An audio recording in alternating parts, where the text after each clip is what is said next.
छत्रपति शिवाजी महाराज की, श्री संत सेवालाल महाराज की, हर हर महादेव। सर्वल्ला राम राम। नांदेड आणि हिंगोलीकरांना माझा नमस्कार।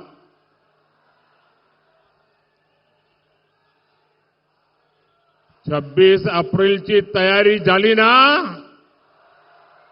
खरेच मैं सबसे पहले मराठावाड़ की महान धरती से हुजूर साहब को, गुरु गोविंद सिंह जी को प्रणाम करता हूं। मैं रेणुका माता और दत्त भगवान के चरणों में प्रणाम करता हूं। मैं बाबा साहब आंबेडकर और नानाजी देशमुख, दोनों भारत रत्न जैसे राष्ट्रपुरुषों को नमन करता हूं। साथियों, कल देश में पहले चरण का मतदान संपन्न हुआ है। मैं वोटिंग करने वाले सभी लोगों को और विशेषकर हमारे फर्स्ट टाइम वोटर्स को बहुत बहुत बधाई देता हूं और उनका आभार भी व्यक्त करता हूं। मतदान के बाद अलग अलग लोगों ने बूथ लेवल तक का जो एनालिसिस किया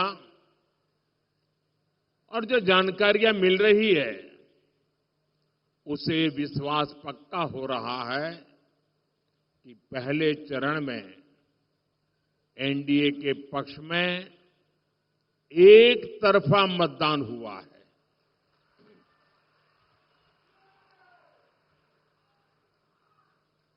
लेकिन मैं देशवासियों से आग्रह करूंगा, एनडीए की जीत आप पक्की कर रहे हैं, मैं सर झुकाकर आपका आभार व्यक्त करता हूं। लेकिन जो लोग मतदान नहीं कर रहे पहले चरण में, लोकतंत्र की ये सबसे बड़ी ताकत होता है। आप किसी को भी वोट दें, लेकिन वोट जरूर दें। हमें वोट में कभी भी उदासीनता नहीं करनी चाहिए। और ये बात सही है, गर्मी बहुत है, दिक्कतें भी हैं, शादियां भी हैं, कुछ इलाके हैं जहां किसान भी काम में हैं। फिर भी जब हम देश के जवान की तरफ देखते हैं, कोई भी मौसम हो, सीमा पर कितनी ही ठंड हो, बर्फ गिरती हो, कितना ही गर्मी हो, वो डटा रहता है। क्यों? देश के लिए। मैं मानता हूं मतदाताओं के मन में भी ये भाव होना चाहिए कि मैं मतदान किसी पर उपकार नहीं करता हूं। मैं मतदान करके मेरे देश का भविष्य पक्का करता हूं। मेरे देश के भविष्य को सुनिश्चित करने के लिए मतदान करता हूं। और इसलिए एनडीए के भव्य विजय की पहले चरण में साफ साफ आपका सहयोग के बावजूद भी लोकतंत्र के लिए मैं फिर आग्रह करूंगा कि भारी मतदान होना चाहिए। और मैं राजनीतिक क्षेत्र के सभी दल के कार्यकर्ताओं को कहूंगा, भले आपको लगता हो आज कि भाई अब चुनाव हारने वाले क्यों मेहनत करें, मैं उनको भी कहता हूं, लोकतंत्र के लिए मेहनत कीजिए। अरे आज नहीं तो कल, कल नहीं तो परसों, परसों नहीं तो नरसों, अरे कभी तो मौका आएगा। ऐसे निराश हो गए क्या बैठ गए हो?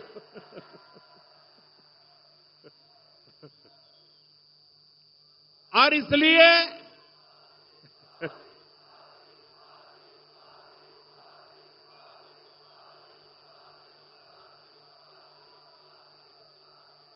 जिनकी हार सुनिश्चित है, उनके कार्यकर्ताओं को भी मैं हौसला बुलंद करते हुए कहना चाहता हूं कि आप मतदाताओं को जरूर मतदान करने के लिए प्रेरित कीजिए, क्योंकि दुनिया के लोगों को, दुनिया में वोटिंग परसेंटेज बहुत कम होता है। भारत में जब इतना सारा वोटिंग परसेंटेज होता है, उसका विश्व में प्रभाव होता है। भारत की लोकतंत्र की ताकत का एक मजबूत उदाहरण बनता है। दुनिया को भी भारत को समझने के लिए अधिकतम वोटिंग बहुत जरूरी होता है। और आने वाले 25 साल तो विश्व में भारत के महात्म्य के वर्ष है, और इसलिए अधिक मतदान हमारी लोकतांत्रिक ताकत का परिचय देता है। साथियों, वोटर भी देख रहे हैं कि कैसे इंडी अलायंस के लोग अपने स्वार्थ में, अपने भ्रष्टाचार को बचाने के लिए एक साथ आए हैं। और इसलिए खबरें यही है कि पहले चरण में वोटर्स ने इंडी अलायंस को पूरी तरह नकार दिया है, क्योंकि मतदाता जब मतदान करने जाता है सोचता है, भाई ये इंडी अलायंस वालों, आखिर देश किसके हाथ में सौंपना है? कोई तो चेहरा बताओ। इतना बड़ा देश हम किसको सुपुर्द करें? कुछ तो बताओ। वो बता ही नहीं पा रहे हैं।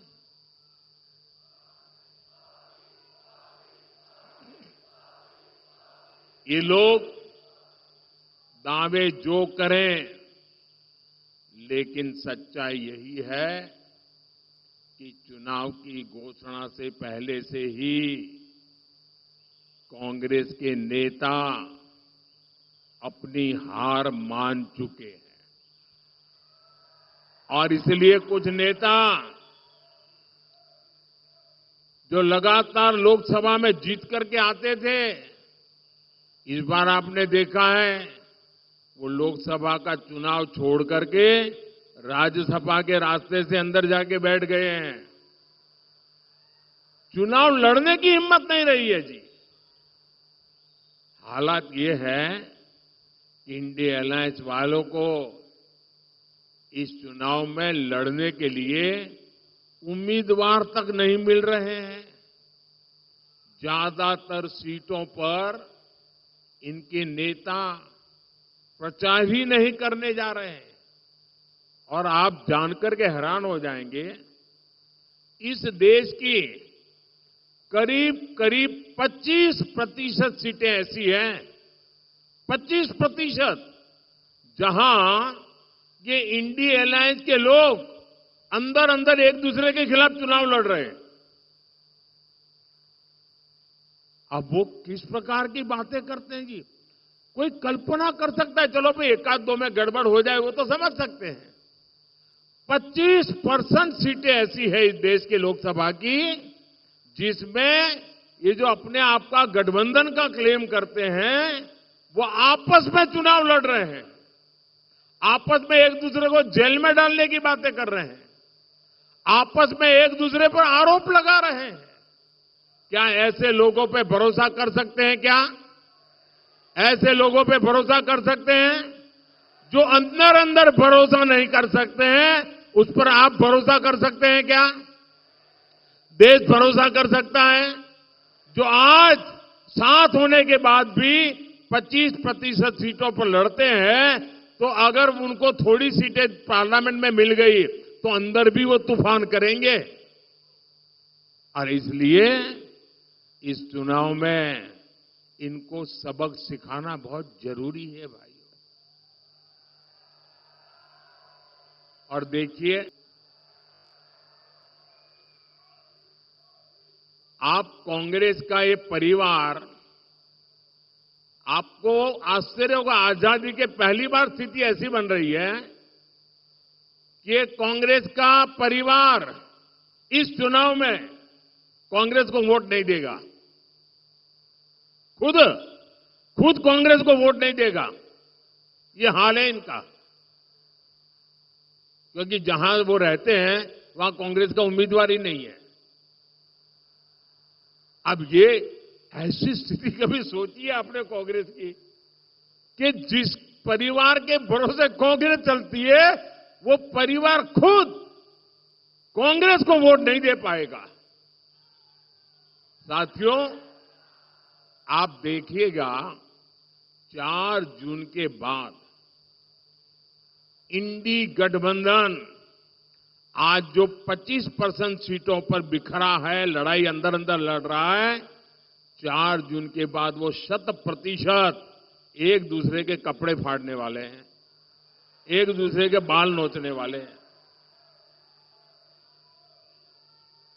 इसलिए ये इंडी अघाड़ी के लिए मुझे बताइए, कोई भी समझदार नागरिक इनके लिए वोट बर्बाद करेगा क्या?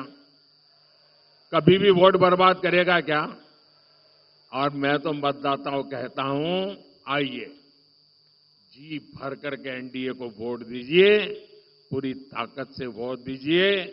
एनडीए को वोट करना है, विकसित भारत के लिए वोट करना है। और इसलिए ही आज पूरा देश कह रहा है, फिर एक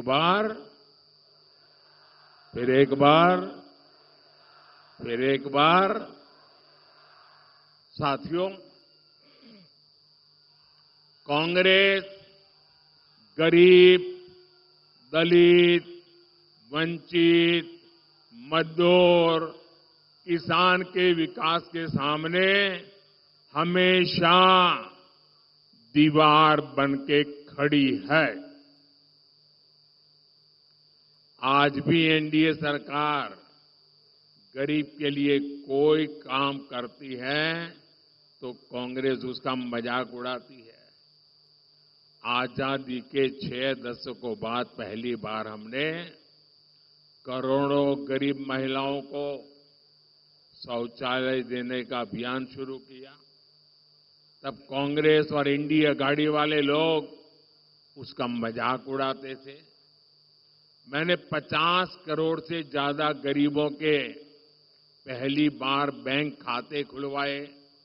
तब ये लोग कहते थे कि गरीब बैंक खाते को क्या करेगा। हम देश में डिजिटल इंडिया और यूपीआई जैसी टेक्नोलॉजी लेकर आए। तब कांग्रेस सरकार के एक बड़े मंत्री रहे हुए व्यक्ति कहते थे कि डिजिटल लेन देन अनपढ़ गरीबों के बस की बात नहीं है। जिस कांग्रेस पार्टी की सोच ही ऐसी हो, जिसको देश की जनता पर भरोसा ही न हो, उससे आप देश के विकास की उम्मीद कभी कर सकते हैं क्या? उन पर भरोसा कर सकते हैं क्या? ये लोग महाराष्ट्र और मराठवाड़ा की समस्याओं का कभी भी समाधान कर सकते हैं क्या? आपकी समस्याओं का समाधान कर सकते हैं क्या? साथियों, कांग्रेस ने दशकों तक महाराष्ट्र और खासकर विदर्भ और मराठवाड़ के विकास का दम घोंटने वाला का काम किया है। इस क्षेत्र में सूखे की स्थिति, पानी का संकट एक दिन में पैदा नहीं हुआ है। कांग्रेस के रवैये के कारण यहां किसान गरीब होते गए, जहां उद्योगों से जुड़ी संभावनाएं सूखती चली गई, मराठवाड़ के लाखों युवाओं को पलायन करना पड़ा। आपको इस स्थिति से निकालने के लिए एनडीए सरकार प्रतिबद्ध है। यहां एकनाथ शिंदे जी, देवेंद्र फडणवीस जी, और अजीत पवार जी मिलकर किसानों के हित में काम कर रहे हैं। और अब तो एक क्षेत्र में और खुशी की बात है, अशोक जी भी हमारे साथ आ गए हैं। और मुझे याद है, मैं जब राजनीति में भी नहीं था और कभी मुझे लगता भी नहीं था मैं राजनीति में जाऊंगा, उस समय पुट्टपर्ती में साईं बाबा ने मुझे उनके पिताजी से परिचय करवाया। साईं बाबा का मुझ पर बहुत प्रेम रहता था और मैं उनके पिताजी के साथ लंबे वहां समय था तो काफी देर बैठा।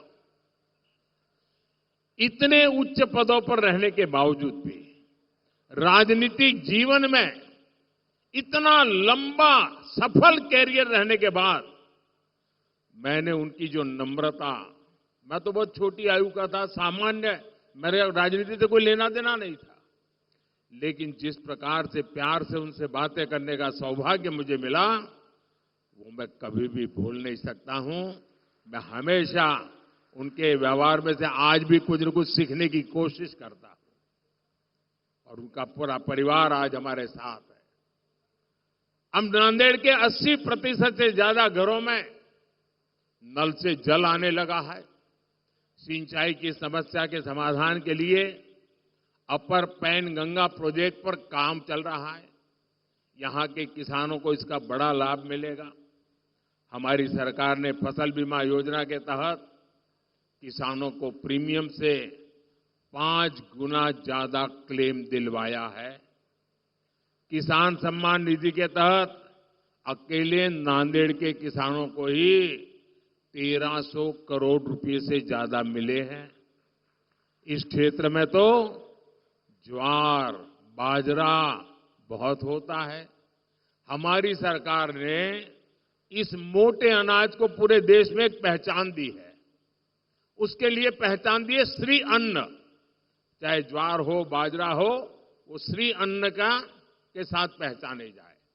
और जब से ये काम शुरू किया है, दुनिया भर में लोगों का ध्यान हमारे श्री अन्न पर गया है, सुपर फूड के रूप में गया है और न्यूट्रिशन की दृष्टि से बहुत बड़ा ताकतवर संदेश गया है।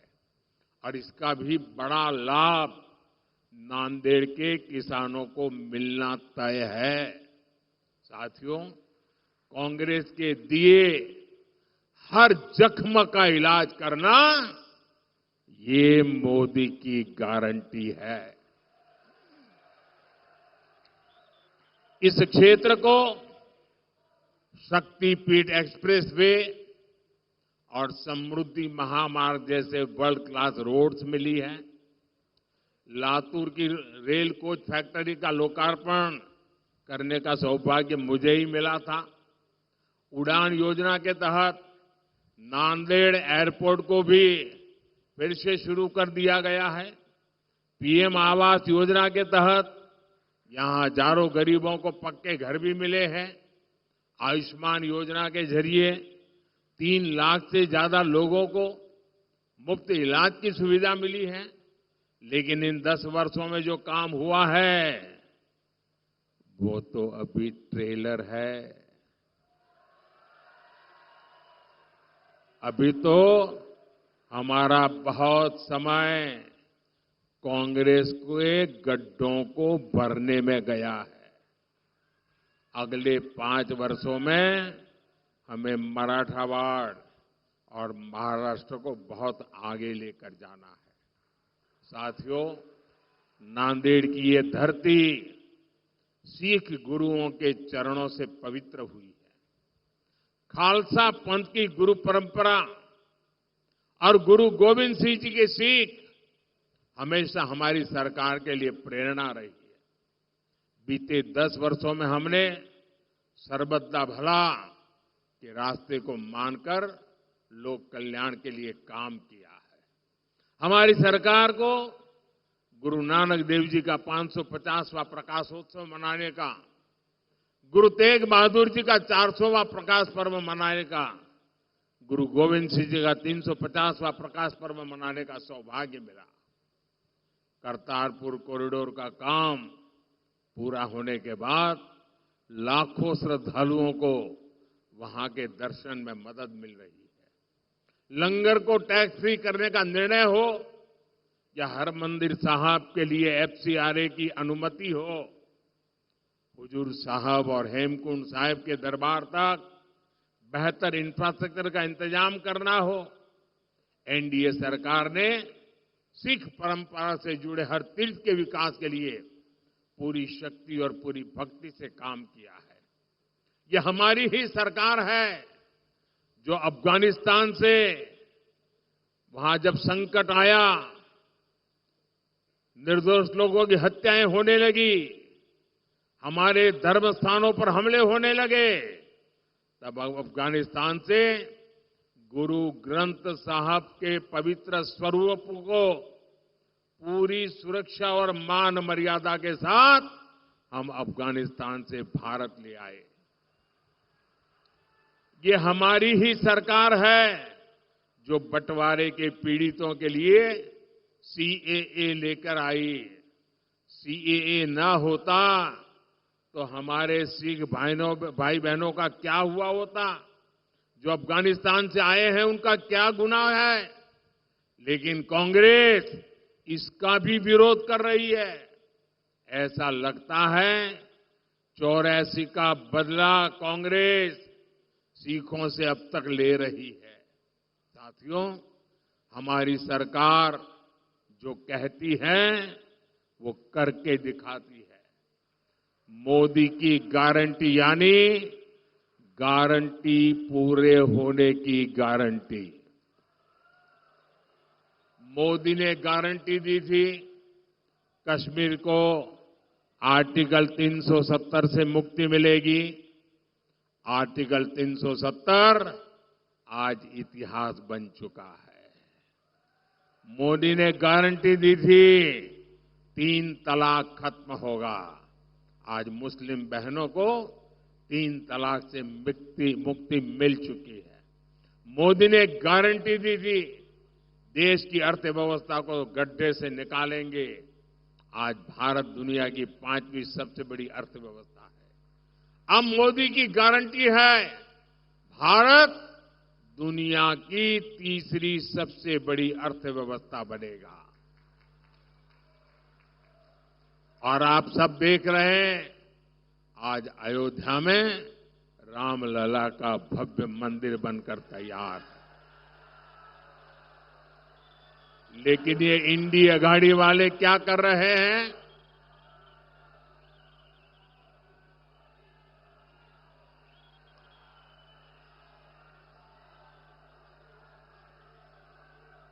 लेकिन ये इंडिया गाड़ी वाले क्या कर रहे हैं?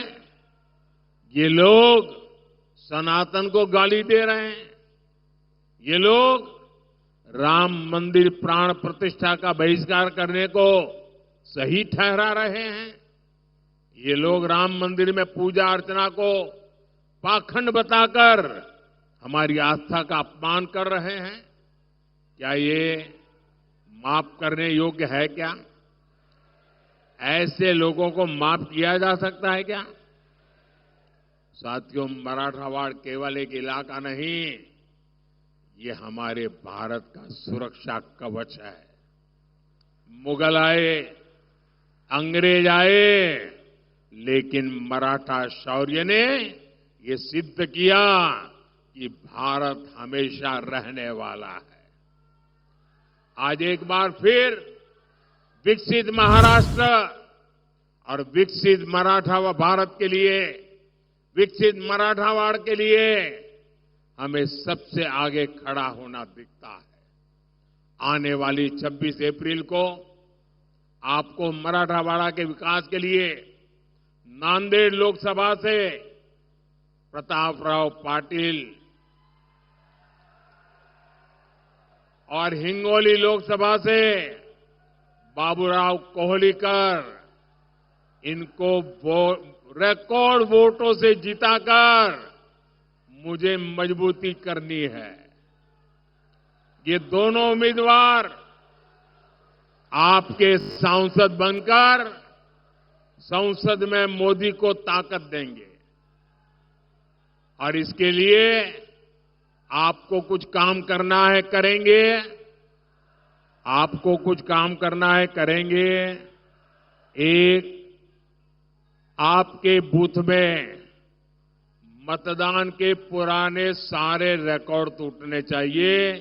ज्यादा से ज्यादा मतदान करना है, करेंगे। बूथ में ज्यादा से ज्यादा मतदान पक्का करेंगे। दूसरा, हमें पोलिंग बूथ जीतना है। पोलिंग बूथ जीतेंगे। पोलिंग बूथ जीतेंगे। हर पोलिंग बूथ जीतेंगे। सभी मतदाताओं से मेरा आग्रह है, हर पोलिंग बूथ जीतना है। अच्छा, मेरा एक और काम करना है, करेंगे। करेंगे। देखिए, महाराष्ट्र के घर घर जाना और हर परिवार में जाकर के मोदी का प्रणाम पहुंचाना। मेरे प्रणाम पहुंचाएंगे, हर घर में पहुंचाएंगे। बोलिए भारत माता की, भारत माता की, भारत माता की। बहुत बहुत धन्यवाद। देश विदेशातील प्रत्येक घडामोडींचे लाईव्ह अपडेट मिळवण्यासाठी आता साम टीव्हीच्या सर्व सोशल मीडिया प्लॅटफॉर्मला लाईक, फॉलो आणि सबस्क्राईब करा। तसंच सर्व नोटिफिकेशनसाठी बेल आयकॉन प्रेस करायला विसरू नका।